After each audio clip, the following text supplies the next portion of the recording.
So, Australia versus New Zealand, the ODI series. Australia dismantled and destroyed New Zealand pretty much the entire way through. The most important question I have is what was wrong with the pitches? Why was batting so difficult? Why was everything surrounding the series a very 1990s ODI series rather than a 2020s ODI series? Was it the fact that they don't play at Cairns very often in terms of the ground? What was it about the quality of batting we had to see in this ODI series that, they didn't really score many runs? Well, no, it wasn't a very good series for batting at all, in particular for New Zealand. Really disappointed, bitterly underwhelmed by the Black Caps' batting performances. But in terms of the reasons why, I think you have to give tremendous credit to Australia's bowlers, like Josh Hazlewood, Adam Zampa as well. Great series yet again for the Australian leg spinner. So I think that came into factor for obvious reasons.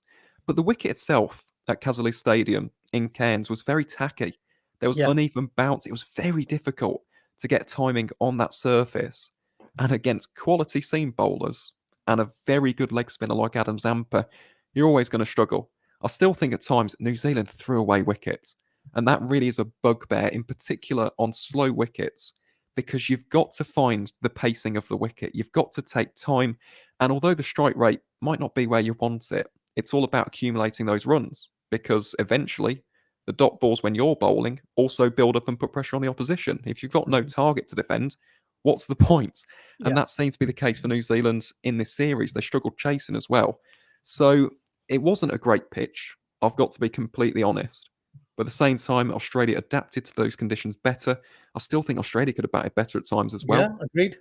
But in the seam department in particular, all credit to the Aussies. I thought they were absolutely exceptional, very cutthroat and very precise. And they sorted out those conditions very nice and early. Yeah, and if I look at, because I just looked at the highest wicket taker, it was Trent Boult. He picked up 10 wickets. Trent Boult is slowly becoming my favorite left-arm pace bowler in the world. Yes, better than Shaheen and Mitchell Starc for me personally. The way he's, in the past couple of years, what he's been doing is just really, really impressive, I must say. And I might really regret saying this now, and the T20 World Cup, he flops completely. But what I've seen of Trent Boult lately, over the past couple of years, he's just developed more and more. Before, he was more of just an opening bowler, and then he would get hit for runs at the death. He wasn't a complete package. Now he seems like a complete package bowler for New Zealand. But even with him being the highest wicket taker, the others weren't able to do the same thing as he was, because maybe it was a class difference, or maybe it was the fact that his angle provided a lot more benefit to him, and the Australian batsman found it difficult facing a left-arm pace bowler. On top of that, batting-wise, we mentioned it wasn't a great series for batters on both ends, but Steve Smith, century, Alex Carey, 80-odd when Australia were 44 for 5, I think the score was, if I'm not wrong. Struggling immensely. Right? Alex Carey and Cameron Green batting at approximately 90 to 100 strike rate get them to a decent total and win the match for them, basically. So how were Australia able to manage that entire thing? Because I was very impressed. Like, I'll tell you the truth, I couldn't watch much of the matches, but what I did watch was the highlights, and it all just looked like to me that Australia just knew how to play in these conditions, and New Zealand, since winning the World Test Championship, right, last year, they just looked like, no offense, they haven't looked good.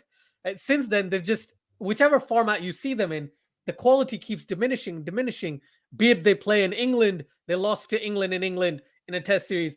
Be it play Australia in an ODI series, they got hammered. So what could New Zealand do to potentially improve moving forward, especially with the T20 World Cup coming up and then the ODI World Cup next year? Well, it's very difficult, and it's difficult for New Zealand because they're losing a lot of players at the same time.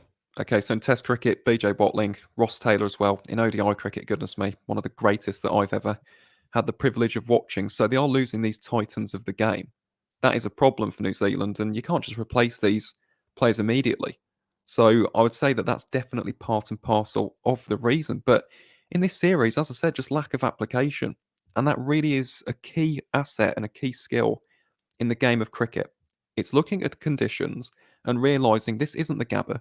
It's not a nice MCG wicket where it's coming onto the ball nicely and you can just knock it around and, score boundaries for fun.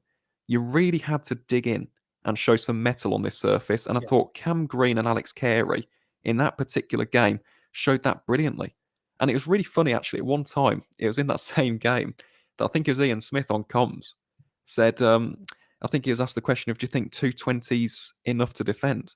And it's like, yeah, I mean, Zimbabwe have just dismissed them for 140 in Harare. And ironically, it was New Zealand who were the worst team batting.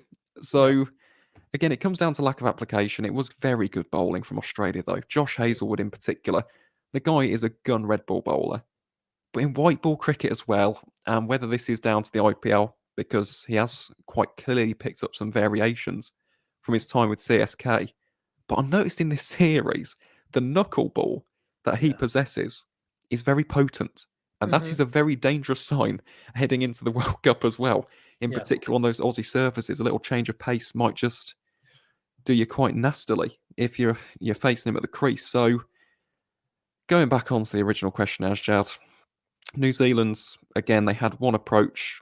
The approach didn't work. They didn't adapt. They didn't evolve. And Australia did. And Steve Smith, what a player. Even score a century in those conditions, just shows it, doesn't he? Pure class. Absolutely. 100%. Right. Kamalka moment for the Australia-New Zealand We series. all know this one. Yeah, so I'm going to ask you anyways. We all know this one. Steve Smith picking up the lack of fielders in the inner circle, hitting a 6, and then immediately signalling for a no ball. Genius. Absolutely love it, man. He's a beast. He is genuinely, if him back in form, Virat Kohli back in form, Williamson, I don't know where he's gone, but Joe Root still not completely out of form. He'll come back. He'll come back. Test series against Pakistan coming.